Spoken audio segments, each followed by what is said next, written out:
જી sir, તમારું નામ બોલો. ડૉક્ટર મારકના, મેનેજિંગ ડિરેક્ટર. શું સાહેબ, શું ઘટના આરોગ્ય દ્વારા કાર્યવાહી આરોગ્ય દ્વારા આરોગ્ય તંત્ર દ્વારા કાર્યવાહી કરવામાં આવી છે ઇન્સ્ટિટ્યૂટ સામે, શું કહેશો? બરાબર છે.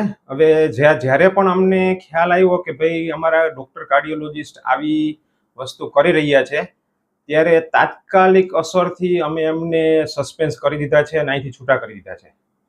કેવા પ્રકારની કાર્યવાહી ડોક્ટર દ્વારા કરવામાં આવી હતી અને સરકારના નિર્ણય શેના સંબંધિત છે? એટલે હવે એ સરકાર કહે છે કે ભાઈ અમુક પ્રકારના કેસીસ બિનજરૂરી કેસ કરેલ છે.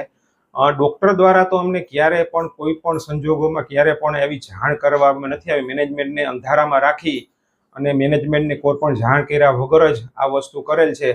અમને જ્યારે ખબર પડી ત્યારે અમને તો એવી ખબર પડી કે અમારું હેમ પોર્ટલ એને સસ્પેન્સ કરી દીધું છે આને કારણે, અને અમે એ જ દિવસથી અમે એમને ત્યાં અમારી હોસ્પિટલમાંથી સસ્પેન્સ કરી દીધા છે. સાહેબ, કેટલા વર્ષથી આ સેવા આપતા હતા અને ક્યારે તમારા ધ્યાને આવ્યું અને તમે શું કર્યું? અમારું 1 થી 1.5 વર્ષથી અમારી આ સંસ્થા ચાલુ હતી અને અમારું ધ્યાન છે એ ગયા શનિવારે કે સોમવારે આવેલું છે, અને સોમવારથી જ અમે તાત્કાલિક અસરથી અમે એમને સસ્પેન્સ કરી દીધા છે.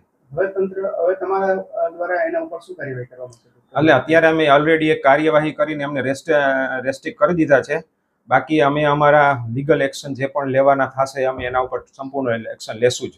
સાહેબ, આરોગ્ય તંત્ર દ્વારા કેવા પ્રકારની કાર્યવાહી હોસ્પિટલ સામે કરવામાં આવી છે? આરોગ્યએ અમને અત્યાર સુધી બીજી કોઈ જાણ નથી કરી, પણ એક જે વસ્તુની અમને જે તે વખતે નોટિસ મોકલેલી હતી, અને એ નોટિસ જ્યારે અમે ગાંધીનગર અમે ગયા ત્યારે અમને ખ્યાલ આવ્યો અને એને અમને પેનલ્ટી આપેલી હતી, અમે પેનલ્ટી ભરી દીધેલી છે. Okay sir.